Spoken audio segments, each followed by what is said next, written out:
Now we're really getting to what if you've done everything you were supposed to do, you've followed all those steps, and I don't think you can follow those steps and not be successful. But what if you're just doing mighty, you're traveling along, you're hitting your goals, you're climbing, and then something awful happens. You know, the economy does turn upside down, or something happens in your relationship, or you get a diagnosis, or somebody in your life gets really sick. I mean, these things are going to happen.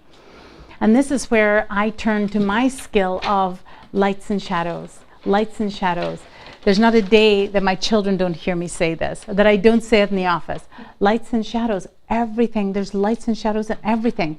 There's shadows in all those lights. We're not going to spend too much time on that tonight, but I've written a thesis on this if anybody cares to read it. But there is light in every shadow. No matter what happens, there's some redemption in it. There's something that we can glean from it, that we can learn from it, that we can find a way to grow from it.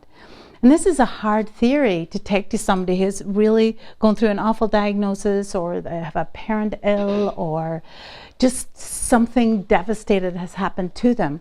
But there's reams of literature, again, written on those who walked through the fire and came out the other side and said that they would not switch the experience. Elizabeth Lesser's Broken Open is a wonderful book for those who just went through the worst kinds of tragedy and came out the other side with the lessons from it. And I have a deeply personal example of this. In 2005, my sister-in-law was diagnosed with cancer.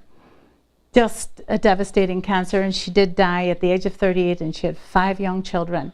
It was just devastating. It was tragic. There was no other way I could, or anyone else could see to look at it, but my brother Brian and her went on this incredible journey of faith and healing and prayer and travel and medical journeys.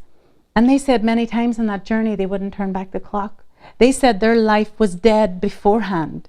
They said they never appreciated each other or their children or the very breath that they had before that diagnosis. And that changed me irrevocably.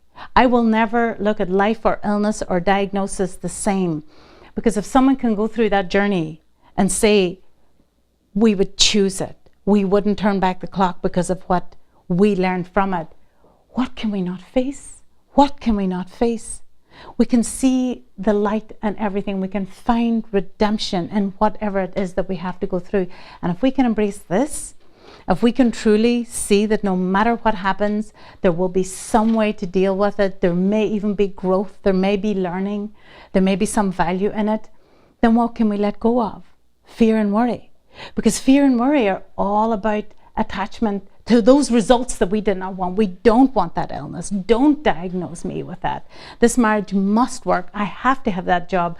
I have to get this promotion.